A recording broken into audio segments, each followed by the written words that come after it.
bienvenue sur Au-delà des mots, la chaîne qui explore les mystères du passé pour mieux comprendre le présent.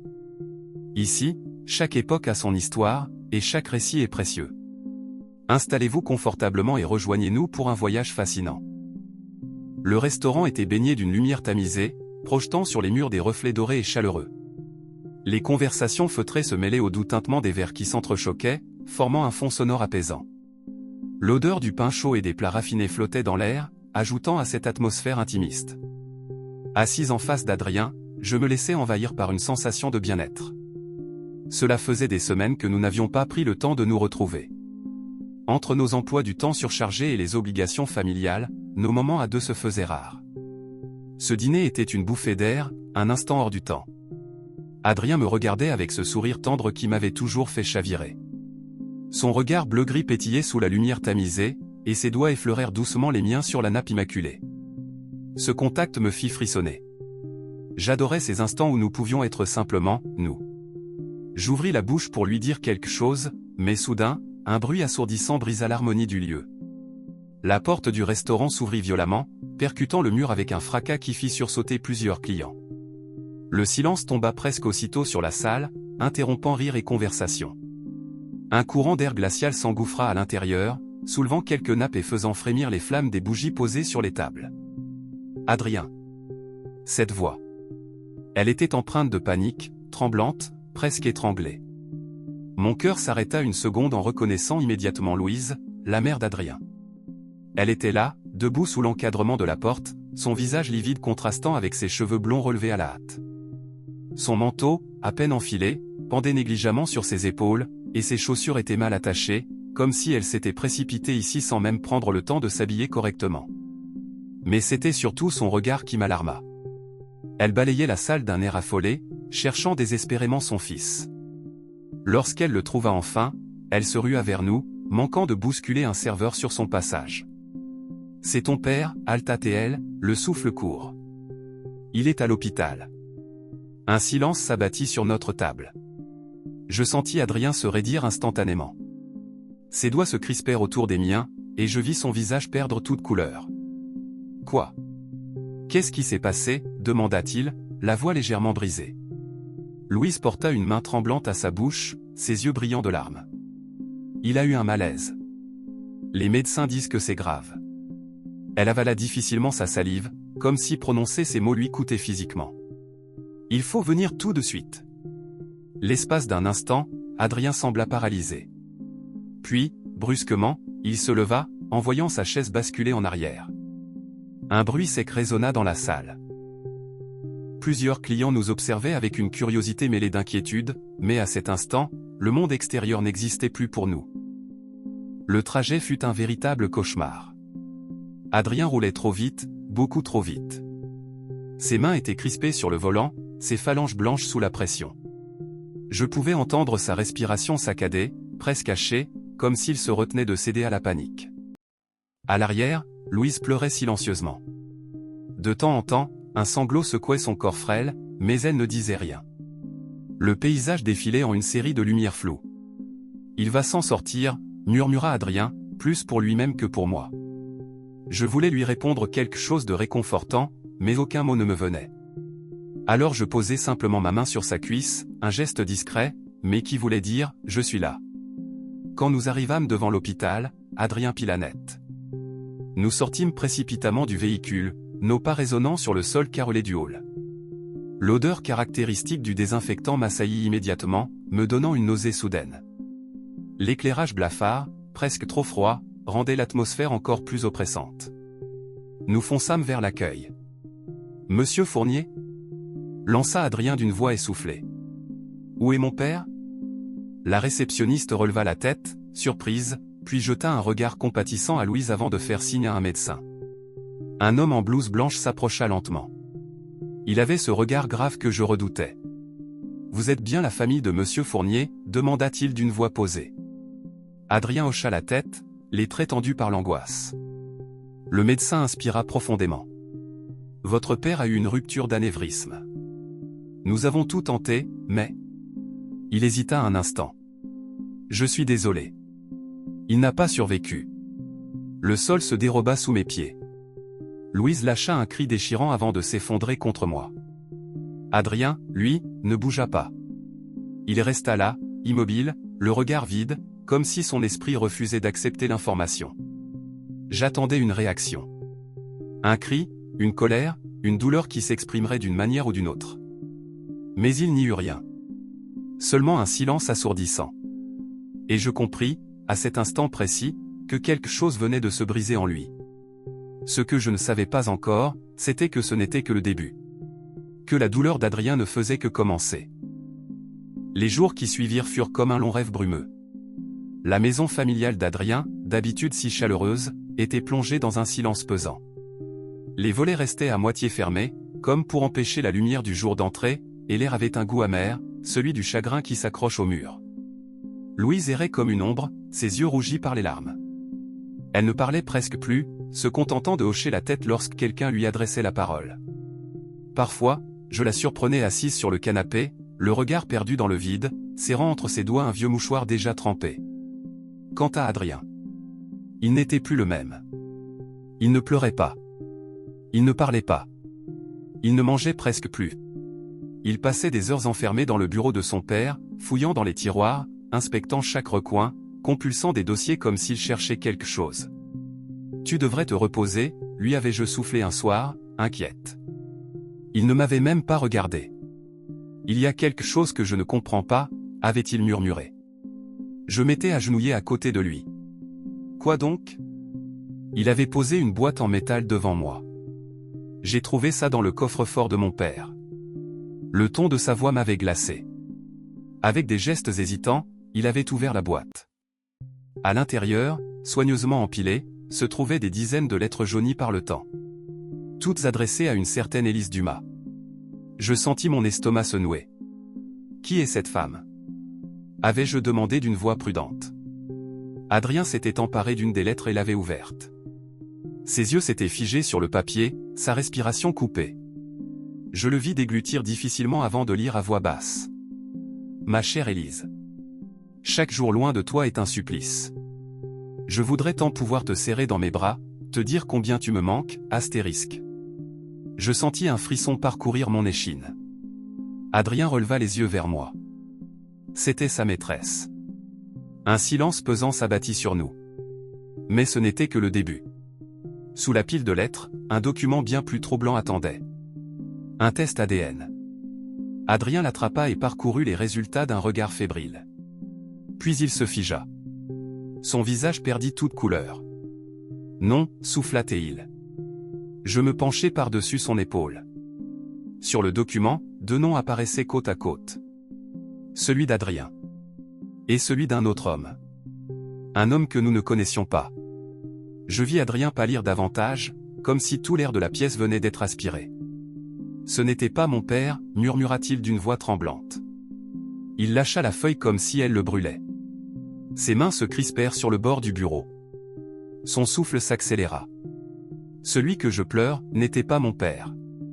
Je posai une main sur son bras, mais il recula d'un geste brusque. « Tout est faux », balbutia-t-il, la voix brisée. « Toute ma vie ?» Puis, soudain, il se redressa et quitta la pièce à grands pas. « Adrien, attends. » Mais il était déjà parti. Je le retrouvai dans le salon, face à sa mère. Elle était assise dans son fauteuil, le regard vide, une tasse de thé refroidie entre ses mains. Lorsqu'elle leva les yeux vers son fils, je vis une ombre de terreur passer dans ses prunelles. « Adrien » murmura-t-elle, comme si elle savait déjà ce qu'il allait dire. Il s'arrêta net devant elle. « Dis-moi la vérité. » Louise ne répondit pas immédiatement. Elle baissa les yeux, serra sa tasse un peu plus fort. « Adrien. Dis-moi la vérité !» cria-t-il soudain, sa voix résonnant dans toute la maison. Je ne l'avais jamais vu dans un tel état. Il était en colère, mais c'était une colère teintée de douleur, de déception, d'incompréhension. Louise ferma les yeux, comme si elle espérait que tout cela disparaisse. Mais il n'y avait plus d'échappatoire. Elle inspira profondément. « Oui », murmura-t-elle. Adrien tressaillit. « Oui quoi ?» Louise releva enfin la tête. Ses yeux étaient remplis de larmes. « Ton père, enfin » celui que tu croyais être ton père, n'était pas ton père biologique. Le silence qui suivit fut assourdissant. Adrien recula d'un pas, comme si les mots de sa mère l'avaient frappé en pleine poitrine. Pourquoi ? Réussit-il à articuler. Pourquoi ne m'avoir jamais rien dit ? Louise porta une main tremblante à ses lèvres. Je voulais te protéger. Adrien secoua la tête, incrédule. Me protéger ? Me protéger de quoi ? De la vérité ? Les larmes de Louise coulèrent silencieusement sur ses joues. J'avais peur de te perdre. Son fils la fixa longuement, cherchant désespérément une explication qui donnerait un sens à tout cela. Mais il n'y en avait pas. Il recula encore d'un pas, sa respiration saccadée. Je ne sais même plus qui je suis, murmura-t-il. Puis, sans un mot de plus, il tourna les talons et quitta la maison, me laissant seul avec une Louise brisée. Adrien était parti sans dire un mot. J'avais voulu le suivre, l'empêcher de s'enfoncer seul dans cette tempête intérieure, mais quelque chose dans son regard m'avait stoppé. Il avait besoin d'espace, de respirer, de comprendre ce qu'il venait d'apprendre. À travers la fenêtre du salon, je l'observais marcher dans la rue déserte, les épaules basses, les mains enfoncées dans les poches de son manteau. Ses pas étaient lourds, comme s'il portait un poids invisible sur ses épaules. Louise était restée assise dans son fauteuil, brisée. Je pris une profonde inspiration et m'accroupis devant elle. Qui est son vrai père ? Demandai-je doucement. Elle releva la tête, les yeux rougis par les larmes. Je ne sais pas. Je fronçai les sourcils. Comment ça, tu ne sais pas ? Louise serra ses mains l'une contre l'autre, comme pour empêcher ses doigts de trembler. C'était une erreur. Une seule nuit. Il n'était qu'un inconnu. Je sentis un frisson me parcourir. Tu n'as jamais cherché à le retrouver ? Elle secoua la tête. Je ne voulais pas. J'avais trop peur, et puis, ton père a enfin, celui qu'Adrien a toujours connu m'a dit que ça n'avait pas d'importance. Il m'aimait malgré tout, et il voulait élever Adrien comme son fils. Mon cœur se serra. Je comprenais la peur de Louise, mais en cachant cette vérité, elle avait bâti une vie entière sur un mensonge. Il a le droit de savoir, Louise. Elle ferma les yeux. Je sais, mais j'ai peur qu'il me déteste pour ça. Un silence pesant s'installa. À cet instant, la porte d'entrée claqua violemment. Adrien était revenu. Son regard était froid, distant. Je vais retrouver cet homme, déclara-t-il d'une voix ferme. Que tu le veuilles ou non. Bordeaux nous accueillit sous un ciel grisâtre. Nous avions roulé pendant des heures, le silence ponctué uniquement par le bruit du moteur et la pluie fine qui s'écrasait sur le pare-brise. Adrien ne parlait presque pas, le regard perdu sur la route. Quand nous arrivâmes devant la maison d'Élise Dumas, un frisson me parcourut. C'était une vieille bâtisse en pierre, avec des volets bleus délavés et un jardin envahi par les herbes folles. Elle donnait l'impression d'un lieu figé dans le temps. Adrien inspira profondément et frappa à la porte. Un long silence s'ensuivit. Puis, enfin, la porte s'ouvrit lentement. Une femme âgée apparut sur le seuil. Elle avait les cheveux blancs relevés en un chignon lâche, et ses yeux d'un bleu perçant nous scrutèrent avec curiosité. Oui ? Adrien hésita, visiblement pris de court. Madame Dumas ? Elle hocha la tête. C'est bien moi. Il déglutit difficilement. Je m'appelle Adrien Fournier. Je crois que vous connaissiez mon père. Le regard de la vieille femme s'assombrit aussitôt. Elle resta figée un instant, puis ouvrit un peu plus la porte. Entrez. Nous pénétrâmes dans la maison. L'intérieur était cosy mais chargé de souvenirs. De vieilles photos en noir et blanc trônaient sur un buffet en bois massif. Élise nous fit asseoir dans le salon et s'installa face à nous. Alors, Adrien. Pourquoi es-tu venu me voir ? Il sortit la lettre qu'il avait trouvée et la posa devant elle. Je veux savoir la vérité. Elle observa la lettre un long moment, puis poussa un profond soupir. Ton père, murmura-t-elle, plus pour elle-même que pour nous. Adrien se tendit. Qui était-il ? Élise le regarda droit dans les yeux. Il s'appelait Jean-Luc Morel. Mon cœur rata un battement. Adrien, lui, sembla ne plus respirer du tout. Où est-il ? Demanda-t-il d'une voix blanche. Un silence pesant s'installa. Puis, lentement, Élise baissa la tête. Je suis désolé, Adrien, mais il est mort il y a 20 ans. Un frisson glacial parcourut la pièce. Adrien se figea. Puis, brusquement, il se leva. Il sortit sans un mot. Je le suivis dehors, le cœur battant. Il marchait dans la rue, son souffle saccadé, les poings serrés. « Adrien, attends. » L'appelai-je. Il s'arrêta net. Puis il se tourna vers moi, et je vis, pour la première fois depuis longtemps, des larmes couler sur son visage. « Tout ça, pour ça, murmura-t-il. » Et cette nuit-là, sous le ciel chargé de pluie, il comprit qu'il avait passé toute sa vie à chercher un fantôme. Adrien resta debout sous la pluie, le regard perdu dans le vide. Tout ce voyage, toutes ces questions, pour apprendre que son père biologique était mort depuis 20 ans. Je m'approchai doucement, posant une main sur son bras. « Je suis désolé, Adrien. » Il ne répondit pas. Il ferma juste les yeux un instant, comme s'il essayait de ravaler cette douleur nouvelle qui venait s'ajouter à tout le reste. Puis, après un silence, il murmura. « Je veux en savoir plus sur lui. » Il se tourna vers la maison d'Élise Dumas et serra les poings. Il a peut-être laissé quelque chose derrière lui. Une famille. Des souvenirs. Des explications. Je hochai la tête. Nous retournâmes à l'intérieur, où Élise nous attendait, assise dans son fauteuil, un regard trouble posé sur une vieille photo qu'elle tenait dans ses mains. « Jean-Luc Morel », murmura-t-elle en effleurant l'image du bout des doigts. Adrien s'assit lentement en face d'elle. « Qui était-il » demanda-t-il d'une voix plus posée, mais chargée d'émotion. Élise prit une profonde inspiration et posa la photo sur la table entre nous. Jean-Luc n'était pas un homme ordinaire. Adrien et moi échangeâmes un regard intrigué. « Que voulez-vous dire » insistai-je. Élise s'humecta les lèvres, comme si elle hésitait encore à parler. Puis, finalement, elle lâcha. Il était impliqué dans des affaires dangereuses. Adrien se redressa d'un coup.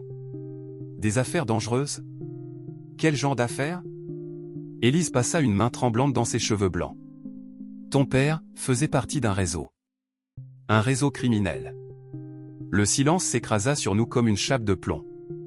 Je vis Adrien se crisper, son souffle court. Non. Ce n'est pas possible. Élise hocha tristement la tête. Je suis désolé, mais c'est la vérité. Jean-Luc n'était pas un homme mauvais, mais il était pris dans un engrenage dont il ne pouvait pas sortir. Il était lié à des trafics, des affaires de faux documents, du blanchiment d'argent. Il n'a jamais voulu me dire toute l'étendue de ce qu'il faisait, mais je savais que c'était dangereux. Adrien passa une main sur son visage, sous le choc. Alors, il était un criminel. Un criminel qui t'a peut-être laissé plus que tu ne crois, ajouta Élise d'une voix grave. Adrien releva les yeux vers elle. Qu'est-ce que vous voulez dire ? Élise se leva lentement et ouvrit un tiroir dans un meuble en bois massif. Elle en sortit une vieille boîte en fer, semblable à celle qu'Adrien avait trouvée dans le bureau de son père adoptif. Elle la posa sur la table et l'ouvrit. À l'intérieur, un tas de documents jaunis par le temps. Avant de mourir, Jean-Luc m'a confié ces papiers, en me demandant de les garder cachés. Je ne savais pas s'ils étaient importants, mais maintenant que tu es là, je pense qu'ils t'appartiennent. Adrien prit les documents avec des mains légèrement tremblantes et commença à les feuilleter. Puis il s'arrêta net. Je vis ses yeux s'agrandir sous l'effet du choc. Quoi ? Demandai-je en me penchant au-dessus des. Nous n'avions pas hésité longtemps. Le lendemain, nous étions à Paris, devant l'immeuble en question. Un bâtiment ancien, élégant mais discret, situé dans un quartier calme. Adrien avait réussi à obtenir l'accès grâce aux documents de son père. Nous traversâmes le hall silencieux, puis prîmes l'ascenseur jusqu'au sous-sol. Dans une cave sombre et poussiéreuse, nous trouvâmes une trappe dissimulée sous un vieux tapis. Adrien prit une grande inspiration avant de l'ouvrir. En dessous, un coffre en métal. Il inséra la clé trouvée dans la boîte d'Élise et tourna lentement. Le coffre s'ouvrit dans un léger grincement. Et à l'intérieur, des liasses de billets. Des documents confidentiels. Des faux passeports. Mais surtout, une enveloppe cachetée. Adrien l'ouvrit d'une main fébrile. À l'intérieur, une lettre, écrite de la main de Jean-Luc Morel. Il la déplia et lut à voix haute. Si tu lis cette lettre, c'est que la vérité a fini par te rattraper. Je ne suis pas fier de la vie que j'ai menée. Mais j'ai toujours su qu'un jour, mon passé me rattraperait, et que quelqu'un chercherait à découvrir qui j'étais réellement. Je ne pouvais pas être un père pour toi, Adrien. Pas dans ce monde. Mais sache que je ne t'ai jamais oublié. Si tu veux vraiment connaître toute l'histoire, alors il te reste une dernière étape. Trouve un homme nommé Victor Lemoine. Il détient la clé de mes secrets. Sois prudent. Certaines vérités sont dangereuses. Astérisque. Adrien serra la lettre entre ses doigts. Il releva la tête vers moi, son regard brûlant d'une nouvelle détermination. Victor Lemoine, murmura-t-il. Je déglutis. Tu vas le chercher ? Il hocha la tête. Je n'ai pas le choix. Et à cet instant, je compris que nous n'en avions pas encore fini avec les secrets du passé. Nous venions tout juste d'ouvrir la porte d'un mystère encore plus grand et plus dangereux. Adrien passa des heures à chercher des informations sur cet homme. Victor Lemoine n'était pas un inconnu pour ceux qui évoluaient dans les cercles criminels. Son nom apparaissait dans des articles de presse, toujours associés à des affaires troubles, blanchiment d'argent, fraude financière, et même des disparitions inexpliquées. C'était un fantôme. Un homme dont l'existence semblait effacée, mais dont l'influence était bien réelle. S'il est encore en vie, il ne voudra pas être trouvé, dis-je en regardant l'écran de l'ordinateur. Adrien, les traits tendus, fixait une adresse trouvée dans un vieux dossier. Sauf s'il a une raison de me parler. Il attrapa sa veste et se leva brusquement. On y va. Je déglutis. Tu es sûr que c'est une bonne idée ? Il me lança un regard déterminé. Je dois savoir, Noémie. Peu importe le risque. Et à cet instant, je compris qu'il était prêt à tout. L'adresse nous mena à un vieux bar au nord de la ville, un endroit délabré où la fumée de cigarettes se mêlait à l'odeur du whisky bon marché. Les clients nous jetèrent un coup d'œil rapide avant de retourner à leur conversation. Adrien s'approcha du comptoir et s'adressa au barman. Je cherche Victor Lemoine. Le silence tomba aussitôt dans la pièce. Le barman, un homme à la barbe grisonnante, croisa les bras. Jamais entendu parler. Adrien sortit une photo de la boîte de son père et la posa sur le comptoir. Vraiment ? Le barman jeta un œil, et son expression changea légèrement. Il hésita, puis fit un signe de tête vers une porte au fond de la salle. Si t'es encore en vie dans 5 minutes, c'est que t'es chanceux. Mon cœur se serra. Adrien me lança un regard, puis poussa la porte. Nous entrâmes dans une pièce faiblement éclairée. Au centre, un homme était assis, un verre de cognac à la main. Il était grand, la soixantaine bien marquée, avec des cheveux poivre et sel et des yeux acérés qui semblaient percer Adrien d'un seul regard. Il ne montra aucune surprise en nous voyant. Alors, voilà le fils de Jean-Luc Morel, dit-il d'une voix rauque. Adrien se figea. Vous me connaissez ? Victor Lemoine posa son verre et croisa les doigts. Je t'attendais. Adrien fronça les sourcils. Pourquoi ? Victor soupira et se leva lentement. Parce que ton père savait qu'un jour, tu viendrais me voir. Et il m'a laissé un message pour toi. Adrien et moi échangeâmes un regard surpris. Victor fouilla dans un tiroir et en sortit une autre lettre, cachetée du même sceau que la précédente. Il la tendit à Adrien. Tout ce que tu cherches est là-dedans. Adrien attrapa la lettre d'une main tremblante et l'ouvrit. Ses yeux parcoururent les lignes rapidement, puis il pâlit. Je n'avais jamais vu une telle expression sur son visage. Qu'est-ce que ça dit ? Demandai-je doucement. Adrien releva des yeux hantés vers Victor. Vous pouvez me le confirmer ? Victor hocha lentement la tête. Oui. Ton père a été assassiné. Un frisson glacé parcourut mon échine. Mais, il est mort d'une maladie, non ? Balbutiai-je. Victor secoua la tête. C'est ce qu'on a fait croire à tout le monde. Mais la vérité, c'est qu'il a été éliminé par ses propres associés. Adrien serra la lettre entre ses doigts. Pourquoi ? Victor posa son regard froid sur lui. Parce qu'il voulait sortir du réseau. Parce qu'il savait trop de choses. Et maintenant ? Il marqua une pause, puis ajouta d'un ton plus grave. Ils savent que tu es en train de poser des questions. Un silence pesant s'installa. Adrien se redressa, son regard brillant d'une lueur nouvelle. Je veux savoir qui l'a tué. Victor esquissa un sourire amer. Alors prépare-toi, gamin. Parce que tu es sur le point d'entrer dans un monde dont tu ne pourras plus sortir. Ton histoire est très bien écrite, immersive et captivante. Voici quelques leçons que l'on peut en tirer. 1. La vie est imprévisible. Ce moment de bonheur et de complicité entre les deux personnages est brusquement interrompu par une nouvelle bouleversante. Cela nous rappelle que la vie peut basculer en un instant et qu'il est important de profiter des moments présents. 2. L'importance des liens familiaux. Malgré l'intimité du dîner, Adrien n'hésite pas une seconde à tout abandonner pour son père. Cela montre que, quelles que soient les circonstances, la famille reste une priorité. 3. Le soutien dans les moments difficiles. La narratrice ne réfléchit pas longtemps avant d'attraper la main d'Adrien et de l'accompagner. Ce geste symbolise le rôle essentiel du soutien dans les moments de crise. Avoir quelqu'un à ses côtés peut faire toute la différence. 4. Les émotions peuvent être plus éloquentes que les mots. Tout au long du récit, peu de mots sont échangés après l'annonce de Louise. Cependant, le langage corporel, les regards et les réactions en disent long sur l'impact émotionnel de la situation. 5. L'urgence révèle les vérités profondes. Face à une situation de crise, on voit souvent la vraie nature des gens. Ici, on comprend qu'Adrien et la narratrice partagent un lien fort et sincère, prêts à affronter ensemble les épreuves. Cette histoire soulève des questions sur les secrets familiaux et ce qui pourrait se cacher derrière cet événement. Qu'est-ce qui se joue réellement derrière ce malaise? Et voilà, cette partie de l'histoire se termine, mais notre aventure à travers le temps ne fait que commencer. Si vous avez aimé cette vidéo, n'hésitez pas à laisser un like, un commentaire et à la partager pour faire vivre l'histoire ensemble. Abonnez-vous et activez la cloche pour ne rater aucun nouveau trésor du passé. Merci d'avoir voyagé avec nous, et à très bientôt pour une nouvelle exploration passionnante. En attendant, prenez soin de vous et à bientôt.